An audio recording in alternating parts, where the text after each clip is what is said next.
Good evening, everyone, and thank you for taking the time to attend today's talk.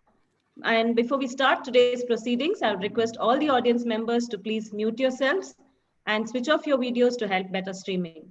Please do not use the annotations, and if you have any questions, utilize the chat feature to post your questions.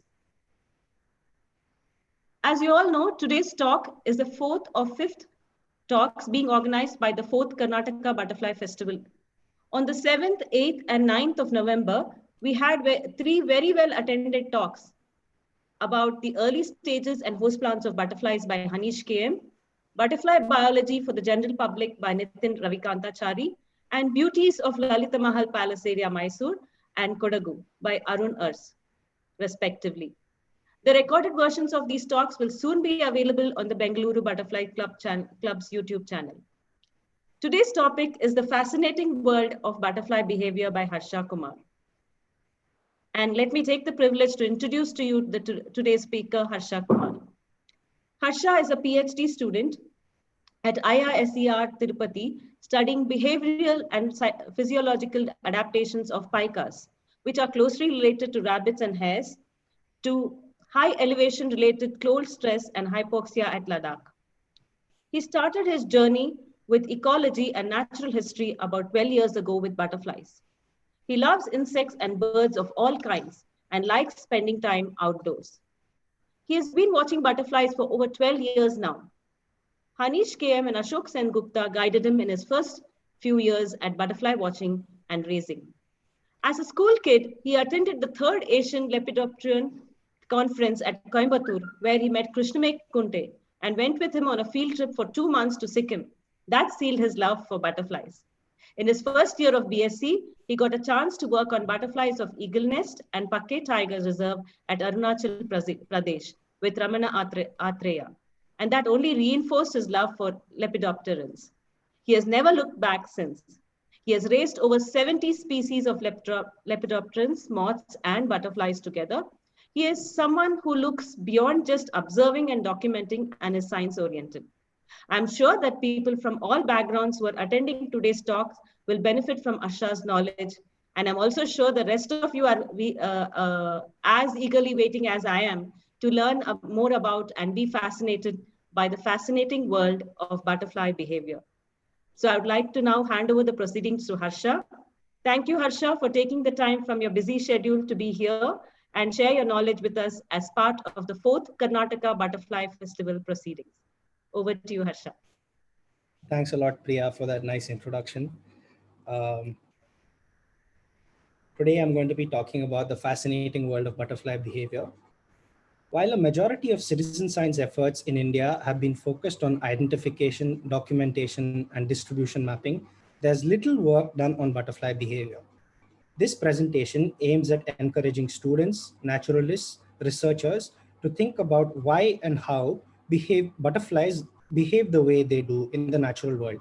It also attempts to provide direction on how to collect meaningful data that is extremely valuable to science, besides clicking photographs, which at this point is undeniably very important. I have chosen depth over breadth for this talk and therefore have selected only 3 broad themes to talk about today. The first one is about migration and movement ecology of butterflies, the second about mud puddling behavior, and the third about myrmecophily or ant attendance behavior. When we talk about butterfly behavior, the first thing that probably comes to our mind is the migration of the monarch butterflies, and this is rightly so. It is one of the greatest natural events on Earth. Hundreds of millions of butterflies are involved in an epic migration across the length of US, covering 7,600 kilometers on the wing every year. Though this is not from India, it is extremely well studied and one can learn a lot about behavior from this particular system. For now, I'd like you to focus on the red and black arrows on the maps on both the panels. In the fall, which is the picture above, butterflies from northern USA and northeastern USA start migrating and reach their overwintering grounds in El Rosario Sanctuary in Mexico. This takes about 2 months. During their fall migrations, butterflies don't breed on the wing. They settle in Mexico and overwinter there. In the spring, they start their return migration back to North and Northeastern USA, But this time, the butterflies stop and breed along the way and involves gravid females. The morphology of these fall and spring migrants have also been shown to be very different. The fall migrants usually have a larger wingspan and leaner bodies. The migration mapping of this species can be attributed to the efforts of Fred Urquhart, which began in the 1950s. He encouraged students, researchers, citizens to report and record butterflies. He also started tagging programs. So the picture that you see on the right with a butterfly with a sticker on its wing is a butterfly that has been tagged. And this essentially has a barcode which tells you what individual you're looking at. And through recapturing experiments, nearly 20 years later, they found out that all these butterflies that were seen in migration were actually going to Mexico. So in the 1970s, the migration routes of this long distance migrant was actually established. Such behavior has always been fascinating to researchers and always raised interesting questions. These questions are like, how do the butterflies know where to go? How do they navigate? What is the trigger? What fitness advantages does this migration confer? Why are they doing this? How did migration evolve in these butterflies? So Tinbergen in the 1960s wrote a seminal paper which laid down the foundation for what modern ethology follows today. And he essentially said that to understand why something is the way it is in the natural world, we need to answer a couple of questions to get and answer them together to understand why something is the way it is in nature. The first kind of questions are the mechanistic questions. It involves questions like how does the behavior occur, what stimuli trigger it, and so on. And then there's ontogeny or development, which essentially talks about how the animal's expression of the behavior changes over the lifetime, how does it learn something, etc. And the adaptive value is essentially talking about how the behavior how the behavior enhances fitness of a particular organism. And then there are these phylogeny questions, which essentially talk about how the behavior evolved. Do its ancestors or closely related species have the same behavior? Did the behavior evolve once or multiple times, etc.? A complete understanding of the behavior observed can only arise by answering a combination of these questions. So first, let's ask, how do the monarchs know where to go, right? So here's the problem at hand. On the right-hand side picture, you can see this, you guys can see my arrow, the cursor. Yeah, I'm guessing you do. Okay. Essentially, the butterflies, let's say, have to orient in the south direction, which is this blue arrow. And based on the time in the day, the sun's position changes in the sky. So if it's, let's say, anytime before 12 o'clock, then the butterfly flies to the right of the sun. And if it's exactly at 12 o'clock, the butterfly flies along the sun. And if it's anytime beyond 12 o'clock, then the butterfly flies left of the sun. So irrespective of the time of the day, the butterflies have to fly south. So the way humans tell time is we have watches and we know where the position of the sun is with respect to time. So we have a nice correlation. And by looking at the sun in the sky any day, we can tell the time. It looks like insects, which don't have these fancy watches, also can tell time through some things known as circadian rhythms, which are sleep-wake cycles, which essentially have a molecular basis and are dependent on light-dark cycles, which is essentially when there's sunlight and when there's no sunlight. And these decide when animals wake up and sleep. Like for a diurnal butterfly, then the butterfly would wake up in the morning and then roost in the evening. So this is a potential way in which butterflies can tell time. So if you know the time and if you know where the sun is in the sky, can you integrate this information to find out what orientation the butterfly must orient in, right? This was the question that the scientists had. Now I'm presenting to you what some literature that has been done by Stephen Rupert's lab in the US. So essentially, let me explain the setup to you first. So it's a hollow cylinder which has the butterfly tethered to the thorax by a string, and this is attached to a computer. And there's also a video display at the bottom, which shows you what's happening. The butterfly is free to move in 360 directions, and this tethering of the butterfly does not influence its flight in any way. And the only thing that's open about this setup is the top, and the butterfly can see the sun in the sky, right? So now the idea is that circadian rhythms may be important for this flight. That's because that's how they might tell time. So what can you do to test this? You can change the circadian rhythm and see if the direction of orientation changes, which is exactly what these guys did. So they caught butterflies in Massachusetts, which is on the east coast of the USA, and they put them in labs and they had them on a light cycle of 7 a.m. to 7 p.m. So lights on at 7 a.m., lights off at 7 p.m. And then they took this butterfly out at 10 o'clock in the morning and set them up outside, put this setup outside and tethered the butterfly and let it fly in whatever direction it wants to. And they see that the fall migrants during the fall season are all orienting in the southwest direction, which is the approximate direction they will have to orient if they have to reach Mexico, which makes sense. All right, great. So now they change the circadian rhythms of these particular insects by housing them in a different light dark cycle.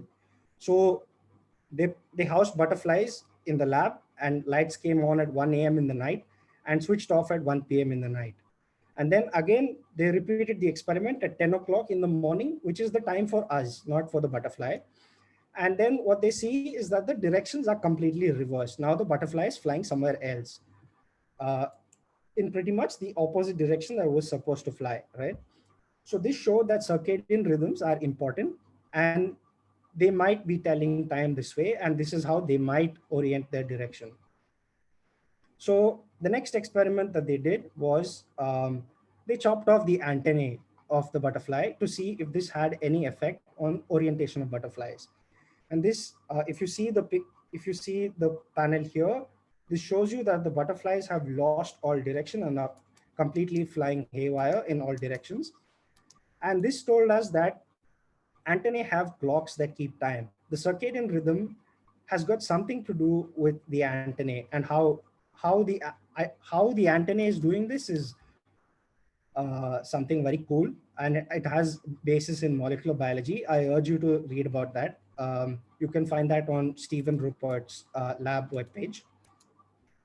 So as we understand it today, there are these skylight cues, which are essentially polarized UV light that the eye is reflective to.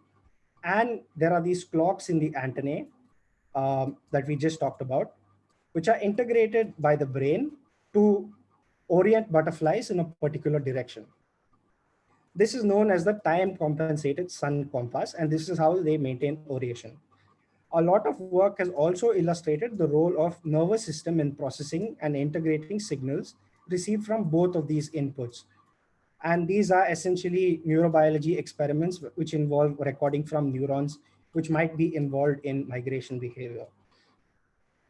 So there's a really interesting thing that happened at this point, that people started realizing that all of these butterflies are also managing to orient in the right direction on a very cloudy day when the sun is not really visible. And this raised a lot of questions of how this might be happening. So in 2020, during the lockdown, there was another paper that followed this by the same lab, which essentially showed that they might also use things like a magnetic compass, where they orient to the magnetic fields of the Earth. And that's how they might find their direction, which is really cool. So there's a fail-safe mechanism. So next, let's look at what's triggering this behavior. Why are they doing this? What triggers this behavior? So in this map, you see that this is somewhere in Massachusetts, and the butterfly in fall is flying to Mexico in the southwest direction, like here in panel B. And in the return migration, the butterflies are going back to where they came from. And this is in the exact opposite direction. And this is the natural orientation of butterflies. So what they did was they caught these fall migrating butterflies and they subjected them to cold and photoperiod treatments, which mimic conditions at Mexico at winter end. And what this did for fall migratory butterflies was it changed the orientation pattern. This indicated that uh, the cold and the photoperiod might have something to do with what's triggering this migration. And it's very likely that something happens at the transcriptomic level that makes butterflies change their orientation. All right, this is very cool. So what we also know is that a lot of these monarch butterflies are in the family Danaidae, and they're very closely related to some of the Danaidae that we have in India, which are also migratory in nature, but are not studied at that level of detail. These include the tigers and the crows. There are two species of tigers and two species of crows, and they do a west to east migration, which is very unusual in the butterfly world. Most migrations that you come across with butterflies are from the south to north, and this is an exception to that. And the other important thing about this is that it's driven by monsoons and not by changes in cold or photoperiod, which is also something very unique. So what happens is in April and June, the butterflies are in their migratory phase and they escape the southwest monsoon that occurs in the Western Ghats and they travel all the way to Eastern Ghats. While they are doing this, they do not breed on the way. Once they reach the Eastern Ghats, they breed there and stay there almost until the end of October sometimes, or sometimes during the beginning of October. Like we see, I am from Tirupati, and I know that most of these migrations that are happening from Tirupati back to the Western Ghats happen at the end of October. And when they do leave, again, they don't migrate. I mean, they don't breed on the way, and then they reach the Western Ghats. So this is, and they continue to breed there again. So this is really cool. So what we know from this study by Bhaumik Kunte is that seasonal, predictable, unfavorable climatic conditions appear to drive migration, like you saw with the other case with the monarch butterflies as well. There's another interesting migration that happens, which is very poorly explored across the world. And this is the study of the painted lady migrations. This is probably the longest distance migration that we know of in the butterfly world, but is very poorly studied. So the painted lady is distributed widely all across the globe. And in the bottom panel, you can see how they're expected to migrate. So the butterflies that the painted lady butterflies that actually come to India are coming from somewhere in Russia or Central Asia mostly. And we have no clue about these things. So there are reports of breeding in Karnataka and Maharashtra, which makes things very interesting, but a more closer look at this is warranted. So how to record migration that you see? I'm sure all of you have been talking about migration in the last few days in the last talks that I heard, but how do you record these things? So there are a couple of ways in which you can document what you're seeing. So the first one is Denine Watch by Ferns Conservation Society, Kerala. These guys are really crazy in the sense that they actually went out on a limb and traveled by car tracking the parts of these butterflies. There's also this very cool WhatsApp group called Migration India started by Kalesh, which also documents migration of butterflies in a similar way. Then there's other WhatsApp groups such as Bangalore Butterfly Club, Malabar Natural History Society, Tamil Nadu Natural History Society, and various other butterfly groups that also are interested in recording migrations like these. So how do you identify these species in South India? So how do you know what butterfly you're looking at? So between the tigers, which are striped like this, there are two species, the dark blue tiger and the oriental blue tiger. And the easiest way to distinguish between them is to look at this particular area of the wing. In the dark blue tiger, it's a V, but in the blue tiger, it's more like a solid block with a line running through it. And to differentiate between the double branded crow and the Indian common crow can be quite tricky because it might need looking at the upper sides of the wing. And here the brand refers to specialized patch of sense scales that are there on the wing, which are involved in sexual selection. So essentially, this is very hard to differentiate on field because you might have to catch the individuals. But luckily enough, there are also differences on the underwing, which are here. If there are these spots here, that's a double branded crow. And if there are no spots there, that means it's an Indian common crow. Very cool. But what should you really record, right? So the ideal things that you should record are the number of butterflies that fly past a reference object in unit time, say a minute. What is the orientation of the butterflies? In which direction are they moving? You can do this with the help of a compass. And you can also measure things like strength of directional movement. Are all butterflies flying in the same orientation, or are there differences? Are some going in the south and some coming back in the north direction? What is the wind speed? You can measure the wind speed using this anemometer, or the app that you can find on the Play Store. It essentially uses your microphone to find out what the wind speed is. There are some limitations, but it's still accurate with some experiments that we've done with a Kestrel. There are other things that you can measure like time, date, and exact location. Time of which is really important because butterflies might congregate during the evenings and lose all sense of orientation. So this would be really cool to know. And the other really important thing is to report caterpillars when you see them. Right. So let me just quickly show you a video to emphasize why this strength of directional movement might actually be important.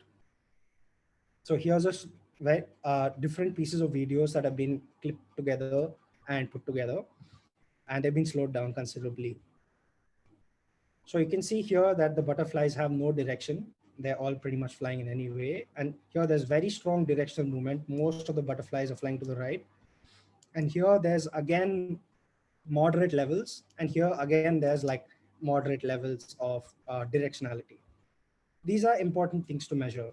Like the other thing that you could do is you could actually videotape the migration that you're seeing and say, for example, you look at this rock here in the background, wherever you're filming this, and say how many butterflies are flying past this rock by keeping your phone static somewhere. And this gives you a count of butterflies, right? So the next thing I'm going to be talking about is mud puddling behavior, or actually no, I kind of skipped something. So the other thing I want to talk about is how far butterflies that don't migrate move, right? There are many species of butterflies like your chocolate pansy or your yellow pansy that don't really migrate, but show very strong territorial patterns. So what about these species? How much distance do they cover in a day or a lifespan? We have really no clue about even these simple questions, and there's little to no data out there on movement ecology of butterflies for species that don't migrate. So the solution is follow marked or unmarked butterflies and sketch their paths using flags and GPS devices, and you trace paths of individuals on a graphing software. The assumptions of this are there's very slow movement of butterflies you can actually track with your eye, and flat landscapes like grasslands help. So what this essentially involves is you do something called a fixed time sampling. Every 1 minute once you put a flag by following the butterfly. Don't go too close to the butterfly, maintain your distance so you don't disturb its natural behavior and flight paths. Insert markers all along the way. Measure distance between each marker. And the other really important thing is you choose whichever marker that that you want to keep as reference, and you measure angles to every other marker. This is important while plotting out the path. And you do this over and over and again for different individuals and different days to understand how much the butterfly moves. If you have marked butterflies, this is really great. So you could potentially do this for some of the grassland species that we have. like the blue pansy, the yellow pansy, the common grass yellow, the lemon pansy, the tawny coaster, and the lesser grass blue, and so on. So the next thing I'll talk about now is mud puddling behavior. Oh crap. Okay. So now there are these advancements in technology to track butterflies that you can't usually track with your eye. Like say you want to track a peacock butterfly, which flies really fast, goes really high up in the trees and is doing whatever. So now there's a really cool way to do this. And this is known as a harmonic radar. And it essentially involves having this insect, and you put a antennae which is attached to a diode, and you plant this on top of the butterfly like so. And then you have a radar which essentially is shooting beams of energy at the antennae, which the antennae receives and then is transmitted down to the diode. The diode charges and then emits a harmonic back of the same harmonic of the frequency that the gun emitted. And you can capture this and tell where the butterfly is flying, right? And this was originally done with Vespa tropica uh, to find out where these nests are, because they were wreaking havoc on bee populations in Europe. This is a Nature paper, you can check it out. So these harmonic radars have also been used to track fine scale movement over small spatial scales, because the one individual tagging mechanism is very labor intensive and not very accurate, but it can be worthwhile nonetheless. So here you have this small tortoise shell, and here is this antennae that I was talking about that has been attached to its thorax. And these hexagonal rings that you see here in this picture are where the butterfly was released, and all these red parts are where the butterfly flew. You can ignore the lines and things. Those refer to, this was done in an institute, so these refer to places which are eateries and where is the cafeteria and things like that. So a similar experiment was done in a grassland with the Glanville Fritillary, and this involved the same method, and they tracked parts of different individuals of this particular species. Okay, now to go on to mud puddling behavior.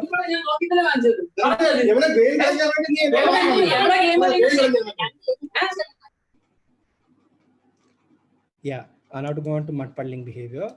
This behavior essentially aims at obtaining salts and amino acids for various sources, such as wet mud, sweat, tears, blood, carrion, or urine and feces of different animals. And if you observe closely, and if you know how to distinguish male and female butterflies on field, it's predominantly the male butterflies that engage in this mud puddling activity across most species, but this is not a generalization at any cost. And people have hypothesized that this might be because flowers and leaves of host plants are generally deficient in these soils. So here's a white dragon tail, and here is a congregation of common albatross, yellow orange tip, and one Alida angle that you can see in the picture.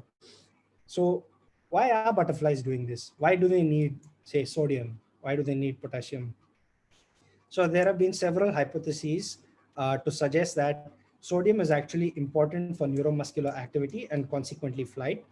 And this makes sense in the way that the firing of neurons at neuromuscular junctions actually requires sodium concentration levels. The other reason could be that sodium is offered as nuptial gifts by females by males to females during copulation, and that sodium might actually be required for egg production. So if we were to test the first hypothesis, that sodium is important for neuromuscular activity and consequently flight,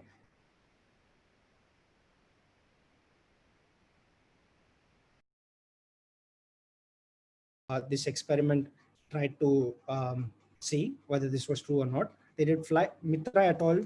Did flight experiments with males. Here are male butterflies fed with salt, and here are male butterflies fed with water. And here's the proportion of time flown pre-mating, and they see that butterflies that fed on the salt were flying more than the males that fed on the water. The other thing is to measure this at the level of fitness to see whether this has an effect on fitness or not. And what they did here was they had the same treatments, the sodium and the water treatments, and they looked at how many individuals mated in competition trials. And they don't find a significant pattern here. But when they do an experiment without competition between sodium and water treated males, they find that the total number of males that mated with females were higher in the sodium treatment. So this essentially shows that acquisition of sodium might actually be important for flight, and consequently it might affect fitness in the sense that males that feed on salts might actually mate more than that males that don't, right? So are the requirements and variation uh, in butterflies coming to different sources of mud puddles the same? This was an experiment done by Carol Boggs and Dow in 2004, where they explicitly looked at this. So here you have different species of butterflies listed here. And here are the different sources of salts and amino acids that they come to. There's carnivore dung, herbivore dung, and mud. What I want you to appreciate is that some species have a preference, like say Pieris snappy mostly feeds on mud. Mostly mud is the source for its salts and amino acids. And here there are others like the Spirea, which essentially don't have any preference. They choose carnivore dung and mud equally. And there are others like members of the Hesperidae family, like this one, which only go to carnivore dung and nothing else.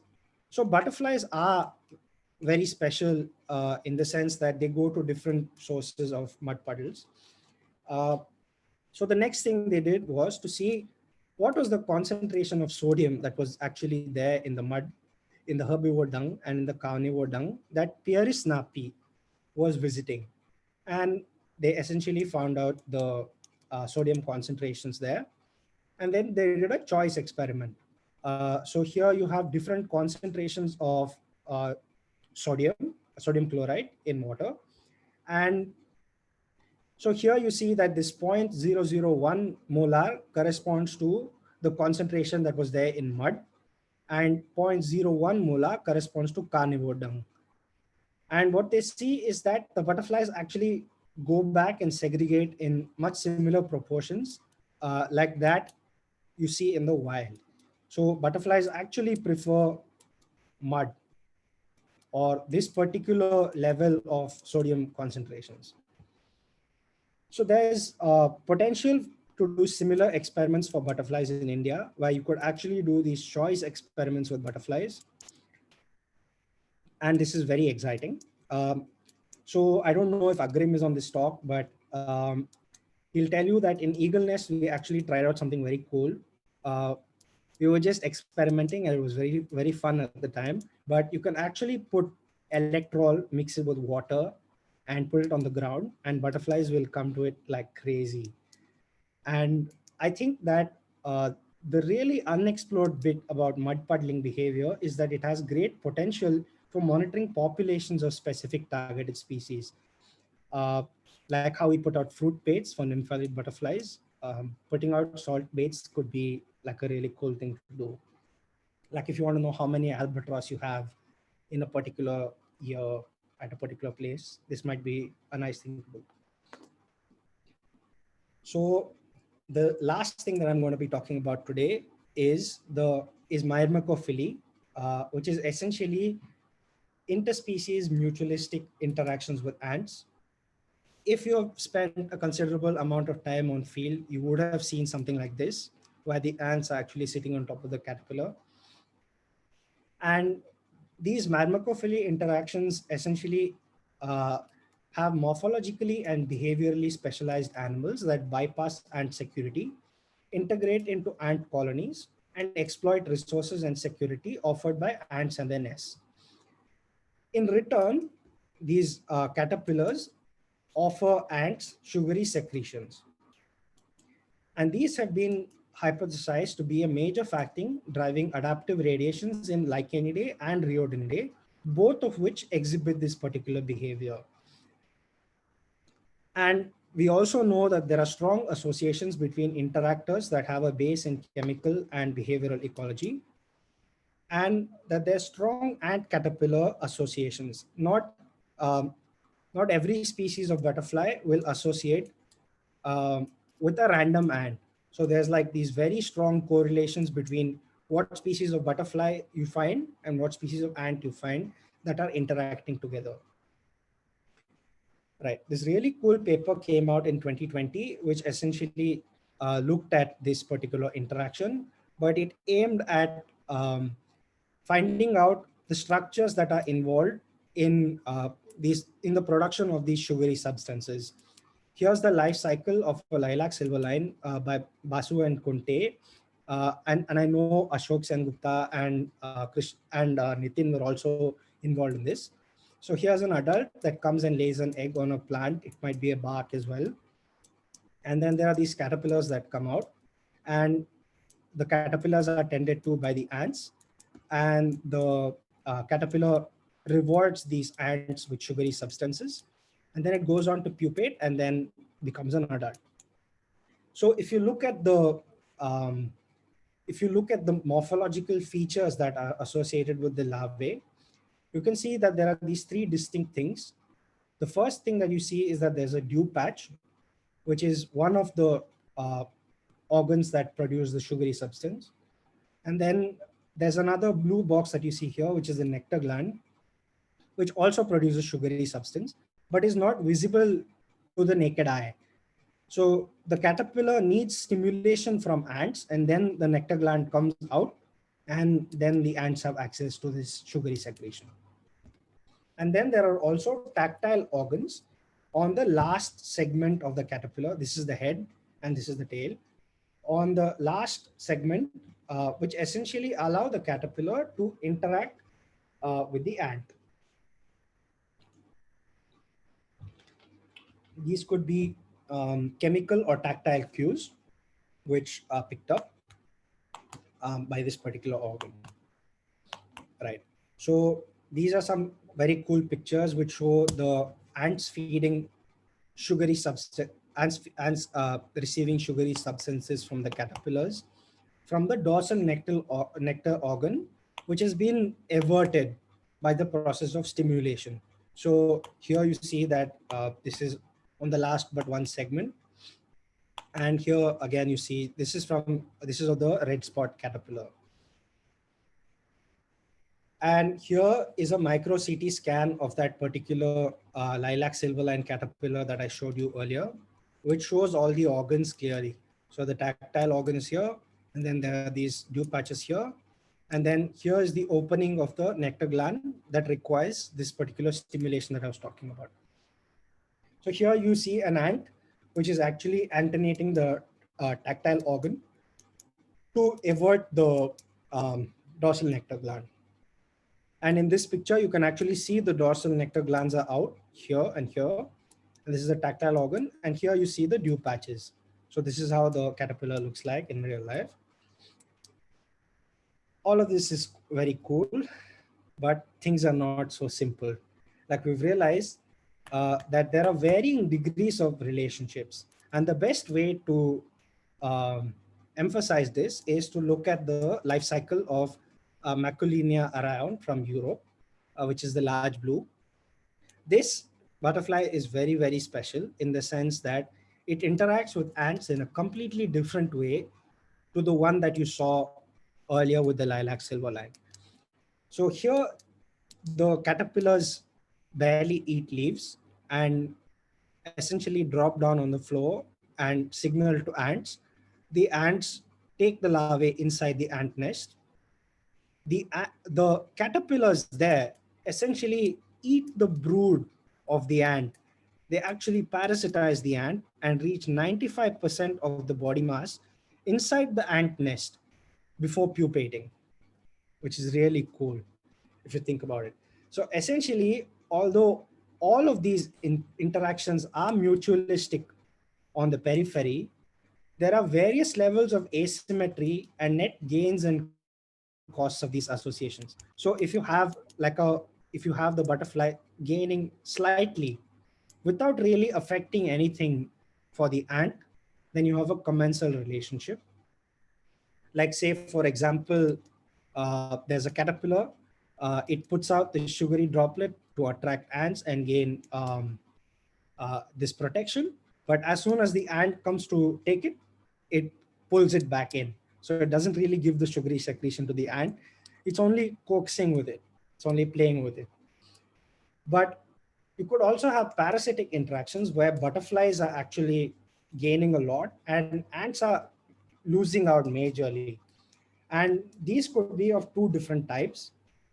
One is brood eating, like in the case of Maculinea arion. And the other case being that ants actually feed on regurgitated food. I mean, the larvae feed on regurgitated food that are provided by the ants. So there are other two kinds of interesting parasitic interactions that I've not included here. Those are essentially parasitism of ant-plant relationships. So the ants protect the plants from herbivory, and the ants actually provide extra floral nectaries to these ants in return. Or it could be that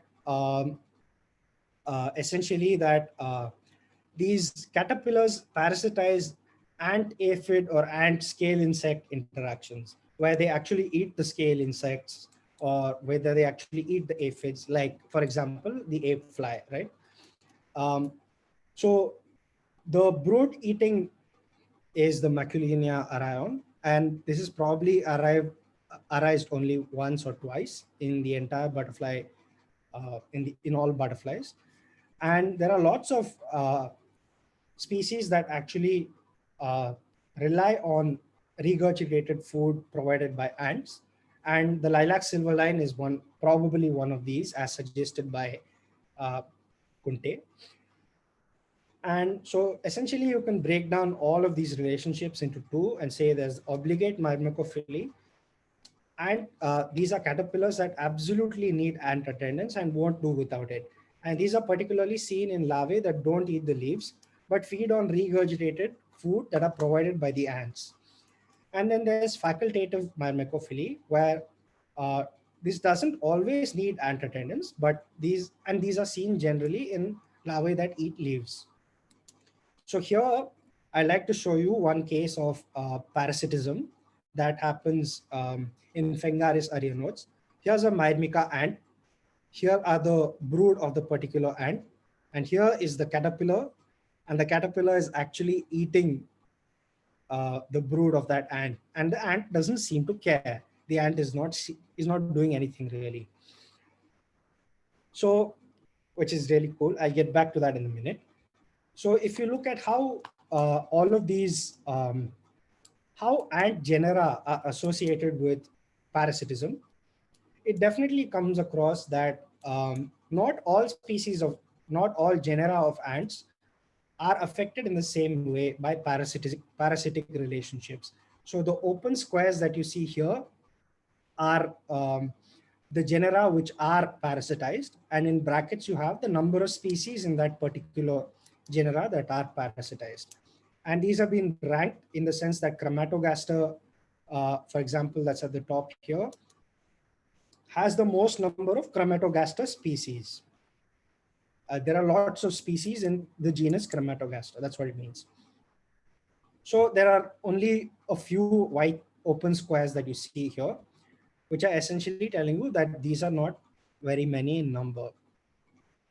So the other interesting inference that you can draw is that if you look across literature and see which of these parasitic caterpillars are there and what is their status on IUCN, and you'll realize very soon that most of these are endangered or critically endangered or recently rediscovered to science, like the lilac silverline. And this is something very fascinating.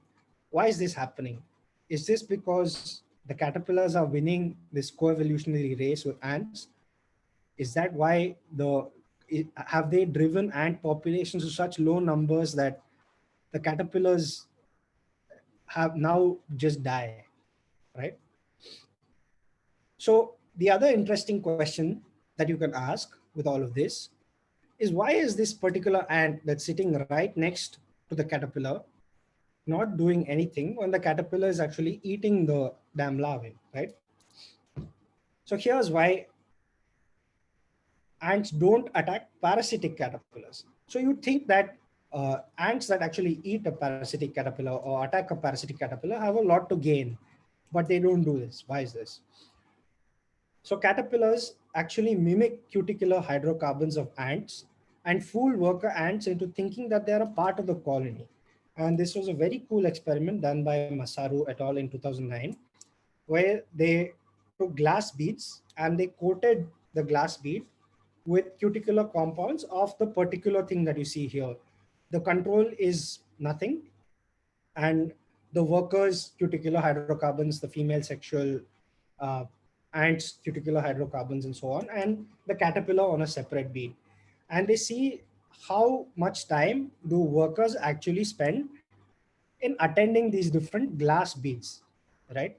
And they see that the male ants, the larvae of the ant, and the caterpillar of the butterfly received equal amounts of attention or time by these worker ants that you were saying, which is really cool if you think about it. So the ants are actually manipulating, the caterpillars are actually manipulating these ants in some way.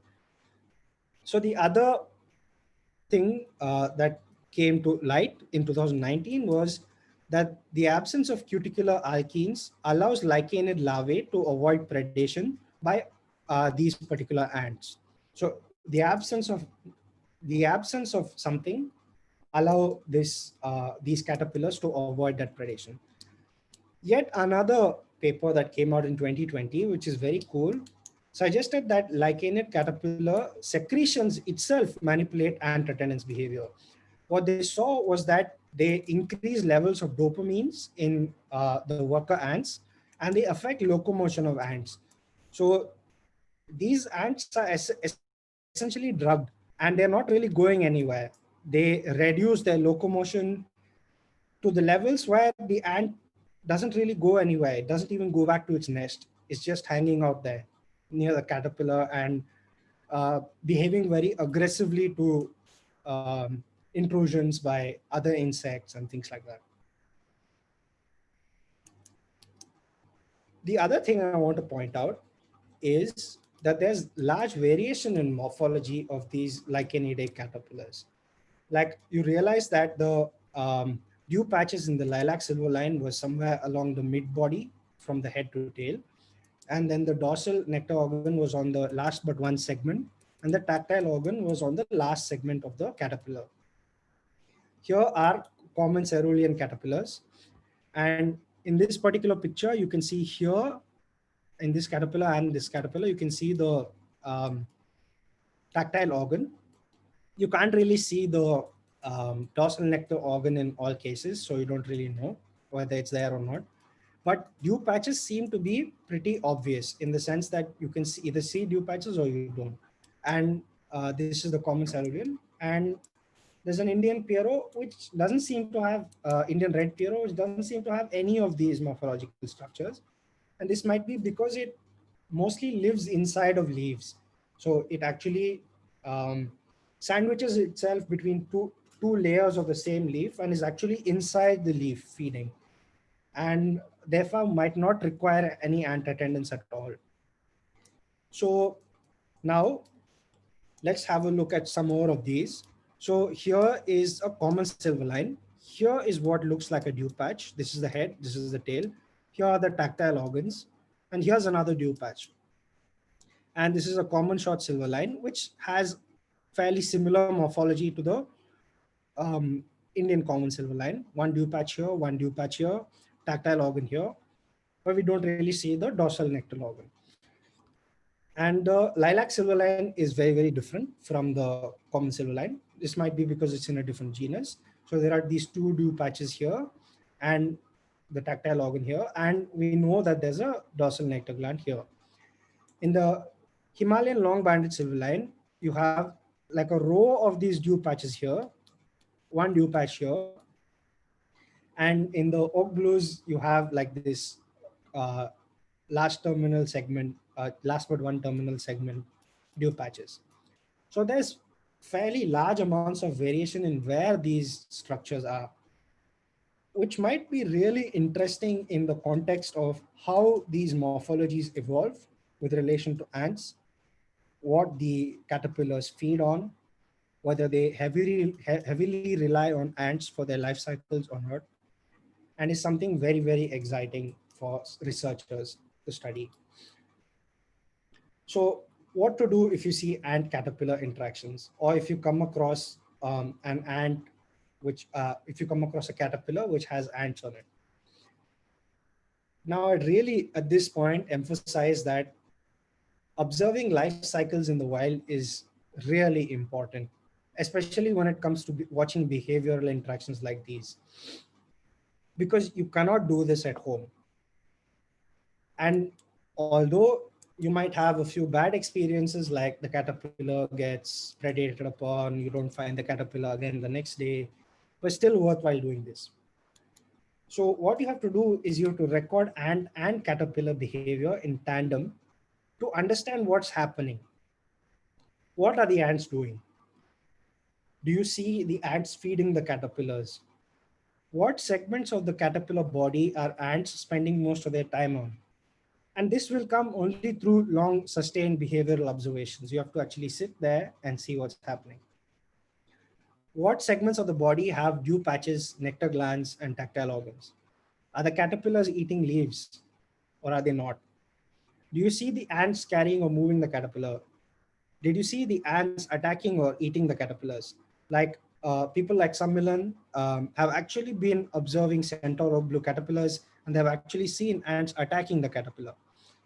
And then you can think of what species of plant, ant and caterpillar did you observe? Are they somehow linked? And all of this in tandem, if you study, can help us understand how morphology of these caterpillars have evolved in this particular ant caterpillar relationship. And this tells us about coevolutionary dynamics and resolution of phylogenies and things like that. So I'd like to end there and say thank you to Karnataka Forest Department, Bengaluru Butterfly Club, NCBS, Karnataka Ecotourism, and I Found Butterflies. Here's a picture taken on the Bangalore Butterfly Club walk in 2016 at Bangalore University. There's Nitin, there's Hanish sir and Nagaraj sir and Harisha. So yeah, I'd like to end here. Just before I leave, I'd like to say that our lab at IISER Tirupati, the Sayurid lab, has started a new Facebook group known as Squirrels of India, which aims at informing people about how many species of squirrels there are, where they're distributed, what to do if you have rescued a squirrel and things like that. Do check it out, and you can contact me on this number. Now I'm open to take questions.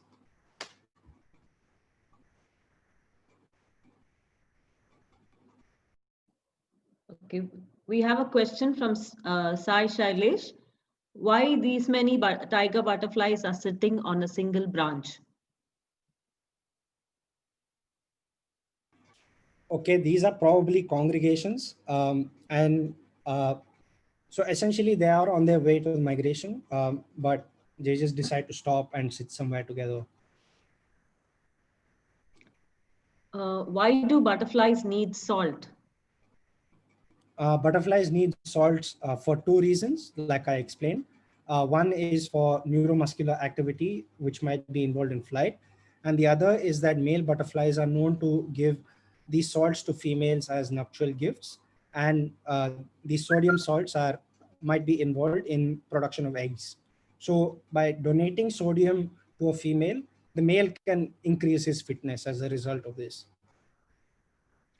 Another question by Apurva. While watching butterfly migration, how can we count the humongous number of butterflies flying past?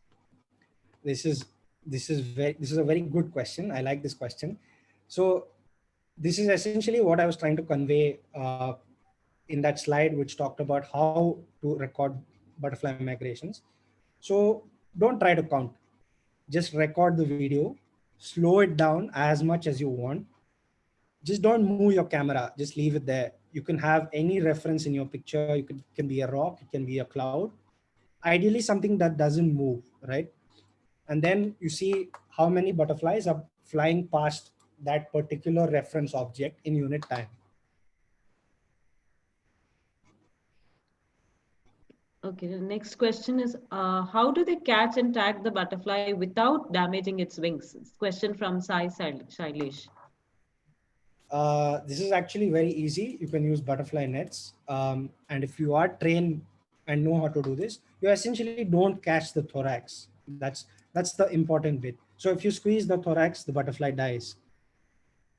But I wouldn't advise anybody who doesn't have an experience in butterfly handling to do this. So can we say that only the experts who are doing scientific studies should be doing this?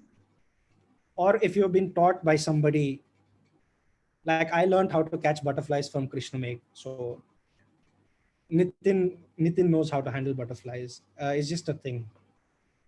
Like some butterflies are really delicate, and like I wouldn't advise catching lichen butterflies ever, because they're really tiny and it's very hard to handle, and you usually handle them with forceps.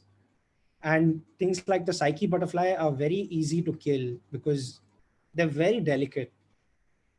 Like they have like paper thin wings, so there's not much you can do. Like you don't catch certain kinds of butterflies. Even we avoid certain kinds of butterflies.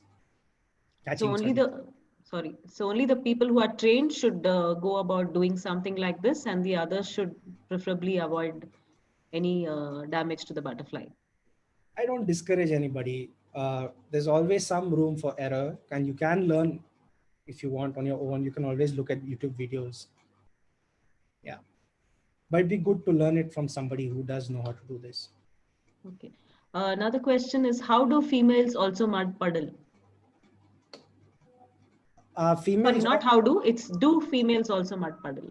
Yes, some species of females also mud puddle, and these might be species which actually fly around a lot. So females also need sodium for flight activity. So that's the hypothesis that's out there. Question from Ramji Nagarajan. Are Maculinea owls found in India? No, they're found in Europe. Next question, are all cats tended by ants, or are they specific cats that need such relationship? Not all cats are tended by ants. This particular behavior is restricted to two families, Rhodonidae, which are the Judies and Punches, and Lichenidae, which are the Blues. And even within these families, not all of them absolutely require ants or are associated with ants. This is what I was talking about earlier with facultative and obligate myrmecophily.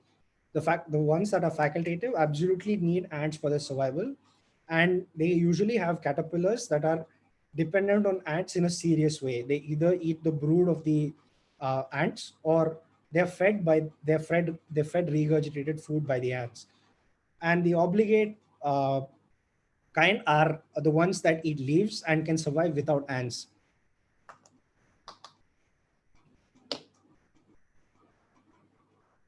Next, we have a question from Namrata.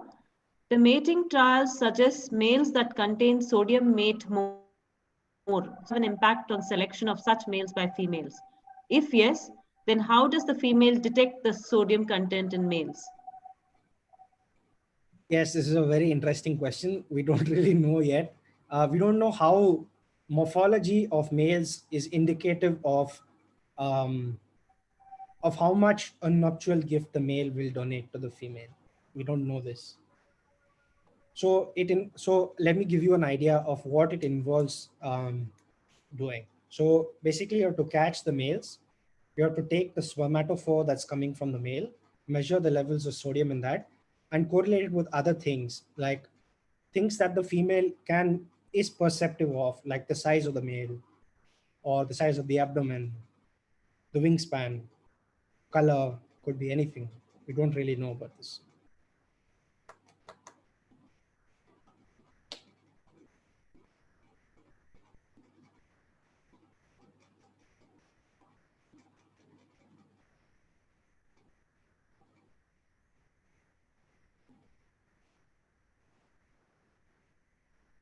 If anyone has any other questions, please post them in the chat.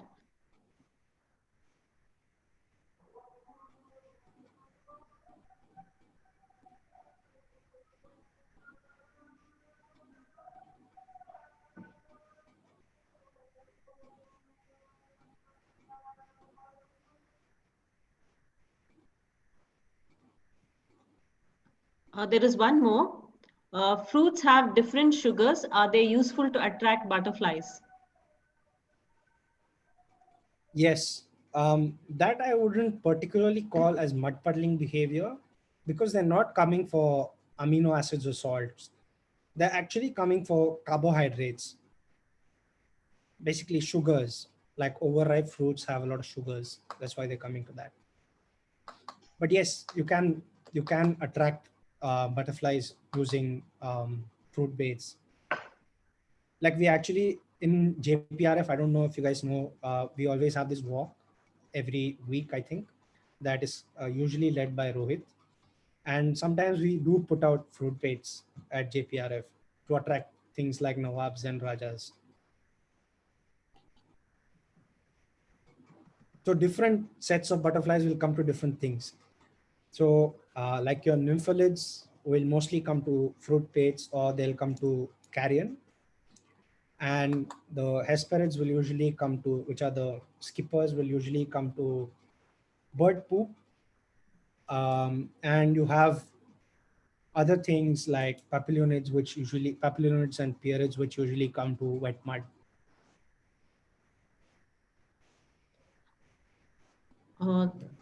Questions. Why does the butterfly follow the sun direction? A question from Hiranmai.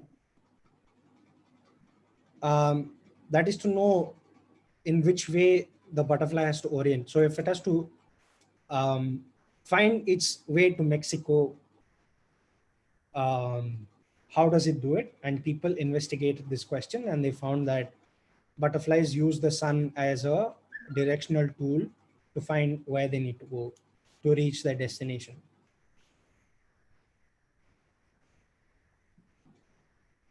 Is there any elevation for butterflies? From Sai Shailesh. And he also has a question added, on particular elevation only can we find some butterflies? Yes, this is very true. Like there are lots of butterflies that you find only at high elevations. Like most of my field work is at Ladakh, and you see that once the elevational zone changes, all the butterflies change. So you can also see this at Eagle Nest. You go to different elevations and the butterfly composition changes. Like for example, if you're anywhere higher than 1,200 meters in Eagle Nest, you won't find a French duke. If you go lower, you'll see the French duke, for example. But there are also species that range widely in elevation, like the yellow coaster. They're there all the way from 0 meters all the way till 2,300 and then back down. So different species behave in different ways. From Nandita Madhu, we have the relationships between the larvae. Just a minute. The relationship between the larvae and ants are specialized, right? If so, what are the factors that determine what ant species indulges in a relationship with what butterfly? Right. This might be very, very evolutionary, but in the sense that they have a phylogenetic backing, but mechanistically, it could mean that these butterfly larvae are actually mimicking the cuticular hydrocarbons of that particular ant, or they're producing pheromones that attract that particular species of ant, and so on, mechanistically. But it's eventually like a co-evolutionary relationship that I just spoke to you about. We have a remark from Nagaraj Veeraswamy. One aspect of butterflies that baffles everyone is seasonal forms, dry and wet. Why, how, and when, etc. Hope you take up that topic in your next presentation. Sure. I think they have a very molecular basis. Like the dry and wet season forms are affected by things like photoperiod and moisture. So, so they're at the transcriptional level because the genetics of the butterfly doesn't change.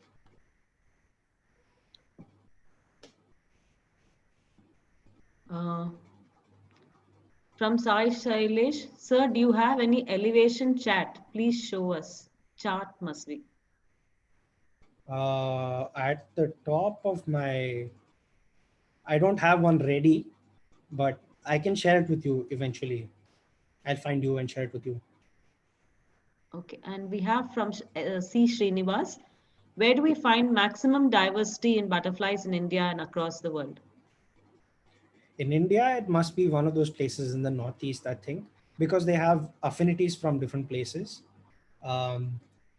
So Himalayas, basically, Northeastern Himalayas. And in the world, I think it's Costa Rica, if I'm not wrong. I'm not very sure, to be honest. Maybe somebody else could pitch in and answer that for me. That'd be really nice.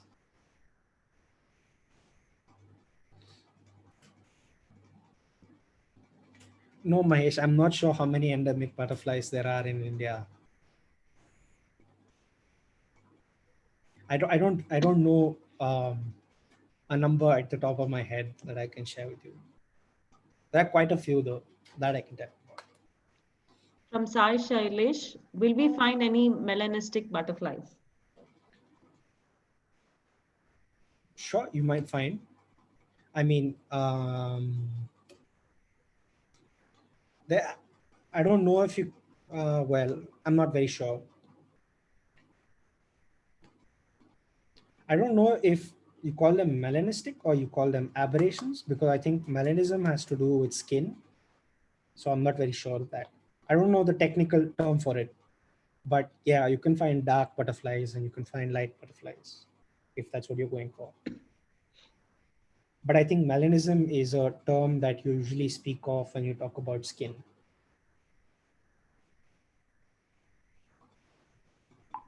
I think we've covered most of the questions.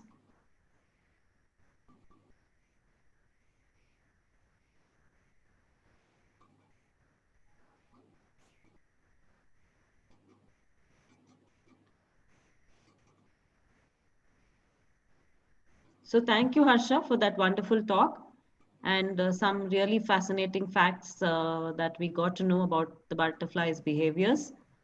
Thank you for being here and I giving. think if no other questions are there lined up, maybe we can wind it up. Okay. Thanks, everyone. You can always write to me.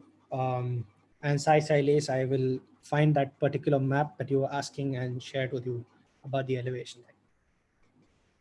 Thanks, everyone, for spending an hour of your time. Thank you.